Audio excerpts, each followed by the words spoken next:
Vendredi dernier, je me suis mariée en Suisse avec un citoyen suisse. Je ne me suis pas mariée au Maroc parce que la loi marocaine oblige les non-musulmans à se convertir avant de se marier avec des femmes marocaines.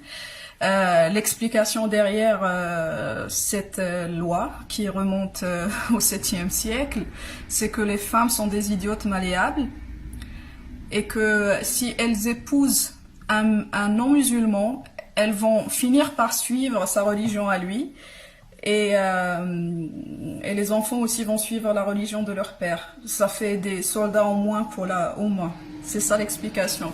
Or, ça existe encore dans le code de la famille qui date de 2003. Une loi purement misogyne parce qu'elle ne s'applique pas aux hommes musulmans qui veulent se marier avec des non-musulmanes. Donc, parce que j'ai toujours refusé ça, j'aurais pu mentir, mais ça ne m'intéresse pas. J'estime qu'il ne faut pas changer ses principes à chaque fois que c'est plus pratique. Et donc j'ai fait la procédure, j'ai eu le visa pour me marier ici. Ici, on nous a dit qu'il faut faire enregistrer le mariage auprès des autorités marocaines, ce que nous avons voulu faire il y a 2 jours. Et sans rentrer dans les détails parce que je suis beaucoup moins en colère, donc je vais dire que le consulat marocain à Berne est l'un des endroits les plus sales que j'ai vus de ma vie. Vous nous foutez la honte où que vous allez. Et donc le monsieur, il nous a dévisagé et à la fin, il m'a dit votre mariage n'est pas valide de toute manière parce que le mec n'est pas musulman. Pour ceux qui comprennent l'arabe marocain, j'ai écrit un article sur la chose qui va être publié aujourd'hui, je pense. Un très très très long article. Et donc, pourquoi je fais cette vidéo? Parce que le live que j'ai fait par rapport à ça a tellement été vu que les amis francophones m'ont demandé de faire la même chose mais en français. Et donc, je suis légalement mariée en Suisse, mais pas au Maroc. Qu'est-ce que ça veut dire? Ça veut dire que si, par exemple, je pars en voyage au Maroc et que je veux loger dans un hôtel, si je tombe sur un fils de pute, il peut appeler les flics parce que je serai considérée comme une prostituée avec mon propre mari. Parce que les Marocains non mariés n'ont pas le droit de passer la nuit ensemble dans un hôtel. Parce que les rapports sexuels hors mariage sont interdits par la loi. Et donc, on se dit que le Maroc est quand même par rapport à d'autres pays arabes est beaucoup plus ouvert par rapport à la religion. Ce que j'ai cru aussi parce que j'ai toujours été, je n'ai jamais caché mon athéisme. Et je n'ai jamais été dérangée quand je vivais au Maroc, mais là je me retrouve qu'il existe encore certaines lois qui ne sont là que pour pourrir ma vie quotidienne.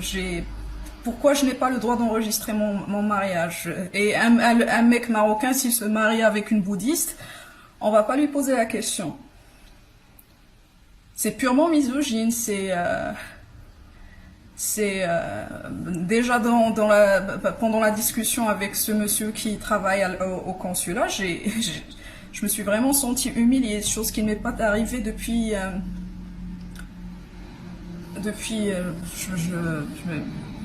des années, même au Maroc, j'ai pas eu ce genre de traitement. Et donc le mec, il m'a demandé, il faut qu'il se convertisse et il a fallu que je ramène 2 témoins mecs, parce que aussi c'est la loi. Pour ceux qui ne le savent pas ou le comprennent pas, l'islam considère la femme comme, encore une fois, comme des êtres stupides et malléables, auxquels il ne faut pas faire confiance.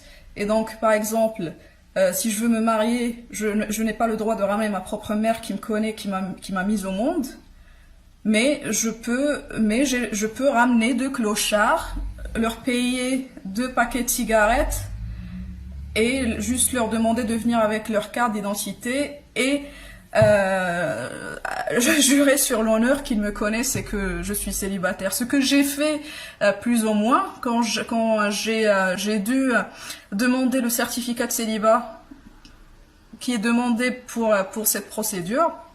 J'ai été accompagnée par mon concierge et par un jeune homme qui a eu l'amabilité de répondre à mon appel sur Facebook et que je connaissais à peine, je connaissais de nom. Donc voilà. Donc ouais, des fois on oublie que quel genre de pays le Maroc est. Et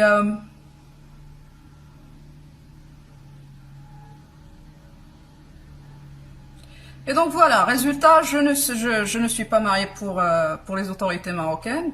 Je serai toujours considérée comme célibataire, ce qui veut dire que je peux légalement me marier au Maroc. Et je n'ai plus envie de retourner au Maroc en fait, parce que j'ai pas envie de retourner dans un pays qui veut que je monte pour accélérer une procédure administrative. Et le truc, c'est que tout ce qu'on demande pour la conversion, c'est juste de proclamer verbalement son islam et de choisir peut-être un nom musulman. C'est tout ce que exige de vous la religion de la paix et de la tolérance. En revanche, si vous voulez renoncer à votre foi nouvellement acquise, c'est la prison pour des pays sympas comme le Maroc ou la mort ailleurs. Mais c'est comme pour qu'à la fin ils disent oui, la religion musulmane elle séduit beaucoup de monde. Tiens, ce mec-là, blanc, yeux bleus, il a tellement été séduit par la religion de la paix qu'il a proclamé son islam. Non, ça ne marche pas comme ça. On oblige les gens. Et même au Maroc, quand on leur, par exemple, les occidentaux qui se marient avec des Marocaines. Ils savent, ces gens qui sont chargés d'enregistrer leur conversion, ils savent qu'ils mentent. Ils savent que Jean-Claude, il va pas faire le ramadan, il va pas faire le pèlerinage, qu'il en a strictement rien à foutre de cette religion et qu'il le fait juste parce que c'est une nécessité administrative. Donc voilà. C'est tout ce que j'avais à dire en français. Maintenant, je vais le faire en anglais. Bisous.